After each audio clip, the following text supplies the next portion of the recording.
નમસ્કાર. તાજેતરમાં જ લોકરક્ષક દળ અને પીએસઆઈની ભરતીની પ્રક્રિયા રાજ્ય સરકાર દ્વારા કરવામાં આવી અને એના ભાગરૂપે સુરત, વડોદરા, અમદાવાદ અને આણંદમાં ગુજરાત ક્ષત્રિય ઠાકોર સેનાના યુવાનો દ્વારા અનેક યુવાન દીકરા દીકરીઓની રહેવાની, જમવાની જે વ્યવસ્થા કરવામાં આવી એ બદલ હું એમને અભિનંદન પાઠવું છું અને આભાર માનું છું.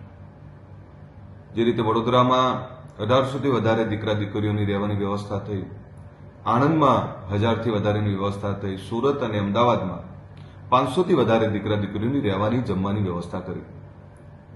ત્યારે હું એ યુવાનોનો આભાર માનું છું.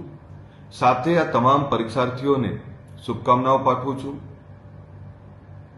કે આ પરીક્ષામાં તમે ઉત્તીર્ણ થાવ, પાસ થાવ અને અધિકારી કર્મચારી બનવાનું જે તમારું સપનું છે અને એના થકી કુટુંબ, પરિવાર, ગામ અને સમાજનું નામ રોશન કરો એવી ભગવતી ભોળાનાથને પ્રાર્થના કરું છું.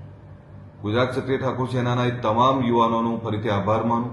જ્યારે જ્યારે જે પણ સમાજ સેવાની, સમાજને કંઈક કામ આવવાની તક મળતી હોય છે, ગુજરાતને કામ આવવાની તક મળતી હોય છે, ત્યારે ઉત્સાહભેર, ઈમાનદારીથી કામ કરો છો. આ જ આપણી વિચારધારા છે અને વિચારધારાને વધારે ને વધારે મજબૂતાઈથી તમે જે રીતે કામ કરી રહ્યા છો, હું તમારો બધાનો આભારી છું અને અભિનંદન પાઠવું છું.